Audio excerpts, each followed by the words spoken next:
I recently made a video about my experience with Legion Go, Steam Deck OLED and others on the go. Check them out here, they got a lot of attention, trust me. And now I spent 2 months on the road with MSI CLAW.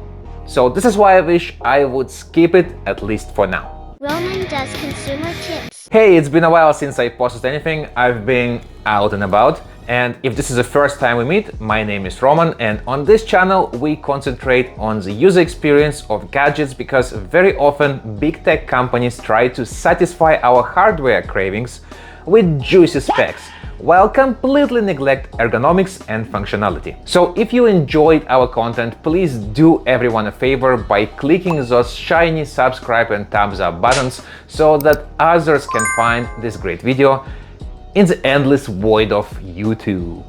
For those of you living in North America, and this is not a sponsored content, but I recommend getting your CLAW from Costco, as they bundle it up with a free carry case. The MSI CLAW case itself is soft and has nothing in common quality-wise with Legion Go or Steam Deck's hard shell original cases, but it's free, so you might as well get it. Unboxing this thing is dull and not interesting, so let's jump into it.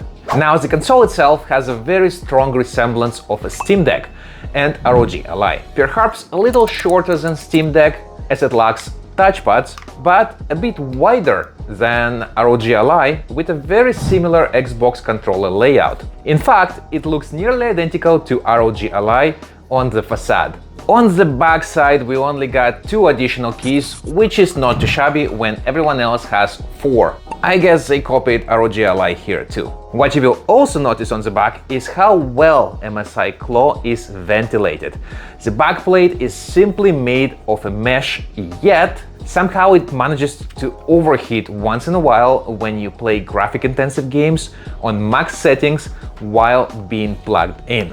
So games will just crash when it overheats. In MSI's defense, however, it only happened to me a couple of times and I could not recreate the experience on camera, so pretend it never happened. And on a positive side here, it has never happened to me while playing on battery. Speaking of the battery, this is where I got disappointed the most, because my primary reason to get MSI CLAW was the largest battery in its segment, 53 watt-hours. But unlike many other handhelds, they decided to go with Intel chipset, and I guess this is where things went south. And what is your relationship like with Intel? Like, how closely are you working with them? Because I mean, obviously the fate of the CLAW was tied to Meteor Lake, because you were the only Meteor Lake device out. So so Intel actually involved before they even have the Meteor Lake prototype to us. Okay. They came to us. They really want to get into this market with us as well. So that's the whole idea why we're doing it.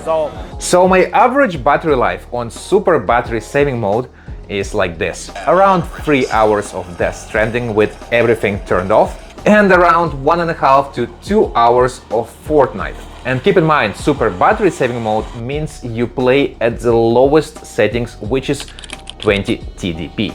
In this mode, games feel laggy as the console switches to low wattage mode, and so do the frames, as they drop to the point that it feels like you are playing in a slow motion in action scenes. I guess this is something all handhelds have in common when playing on battery saver mode. What's your experience so far on your console? And we're not done with the battery yet. The charging brick got my attention too. If you intend on using it on a plane or a train, it may disable your power outlet due to high power consumption.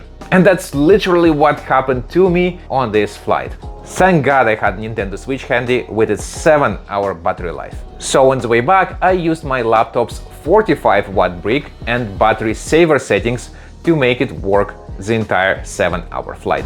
SSD in case of MSI CLAW should be called slow state drive, because I've never seen a slower SSD in any handheld I've tried. It's currently trying to download Fortnite update over a Wi-Fi 6 network with 3 gigabit per second speed. So this whole setup makes me very skeptical when I see MSI advertising Wi-Fi 7 ready device on their website. This SSD here is not for performance, it's for cost-saving purposes. Okay, enough complaining, let's jump into ergonomics. And after we'll talk about the display and user interface, so stay tuned. I really like how they integrated the fingerprint scanner into the power button, making it super easy to log in. Also next to it you'll find an SD card slot and USB-C port, both marked with unique braille code dots to make it easier for you to find them in the dark. Overall grip is great, your hands won't get tired and it feels as good as a controller. And so do these Hall Effect thumbsticks. The only difference is that an Xbox controller has a better thumb cup. It's thicker and has a deeper concave design, making it nearly 100% slip resistant. While MSI, for whatever reason, decided to go with this nearly flat, cheap plastic cup with a bit of rubber around the edges that has zero slip resistance. So this makes me feel like they should have made them replaceable like on Elite Series controller, for example, so you could pick and choose the thumbsticks that fit your playstyle. Well, I guess not for this generation. Triggers, they are Hall Effect too and work as a charm.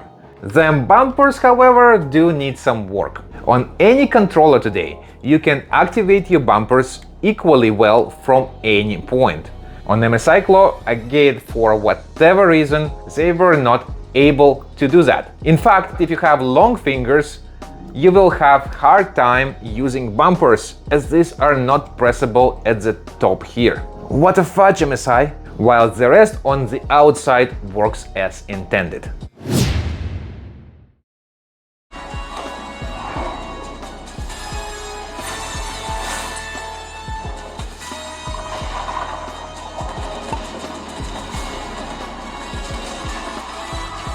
Speaker sound is alright, you have AI features. I've seen some people complain about it, but let's be real, you will use a headset 99% of the time when playing on it, especially when you're traveling. So nothing to say here, let's look at user interface instead. Same as with any Windows-based portable system, getting the virtual keyboard out is sometimes a challenge, and I think the only handheld that did it right was Legion Go, with their short keys for it. Press Legion L and the B button to open the virtual keyboard. On MSI CLAW, it either blocks the entire input window or won't appear, or you would have to use this side menu to call for it. And this side menu is super necessary, as it has all the primary functions to control your Windows OS. From here you can call for keyboard, free up memory, close tasks, change battery modes, and most importantly, put your console into sleep by choosing hibernation. Bear in mind, this is the only way to make sure it won't wake up by itself and eat up the battery in your backpack. Next one over here is MSI Center M, and I find it to be somewhat useless, except for when it comes to key mapping and performance settings. It also brings all your games in one place, fine. But what stops you from launching it directly from one of the launchers? Still, MSI was thoughtful here, same as with other handheld makers, and they made separate buttons to launch the menu and MSI Center M. Two of them work well, but once in a while you have to be patient.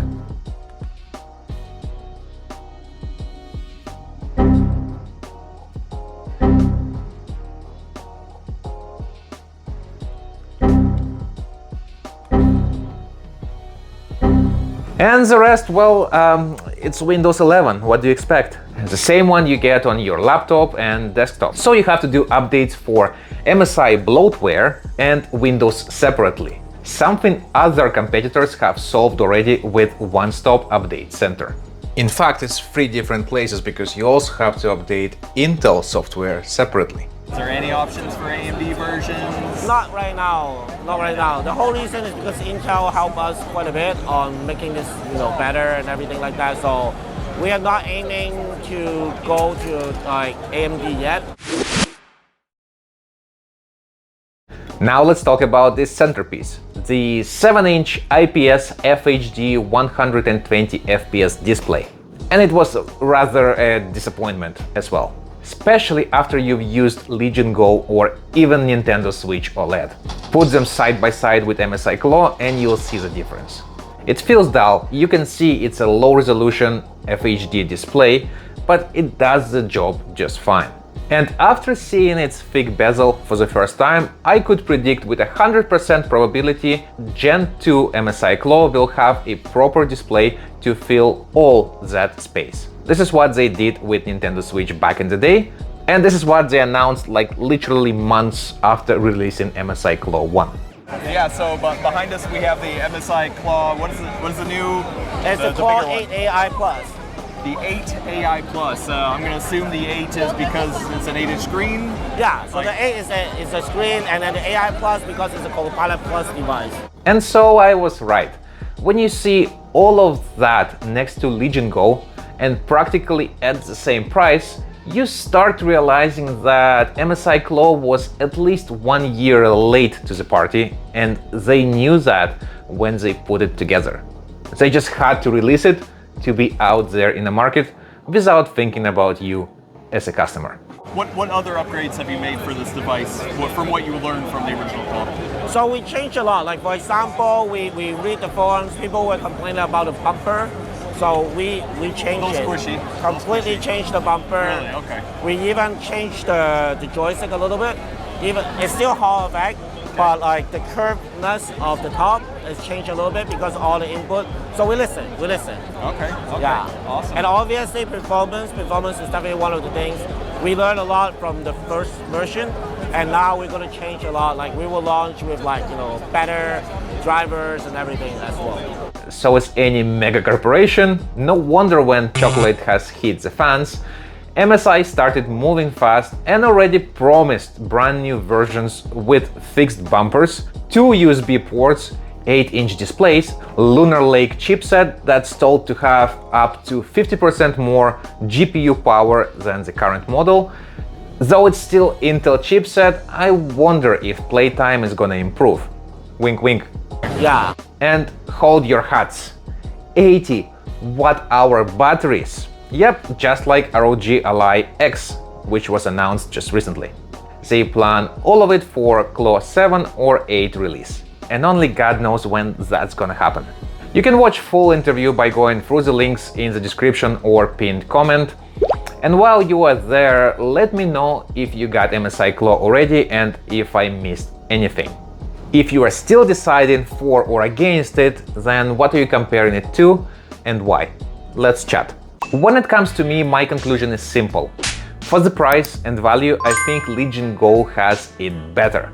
But there are still improvements I wish Legion would fix. Check it out yourself in this video and don't forget to watch these other handheld videos I mentioned below. On this note, I will see you in the next one. Godspeed.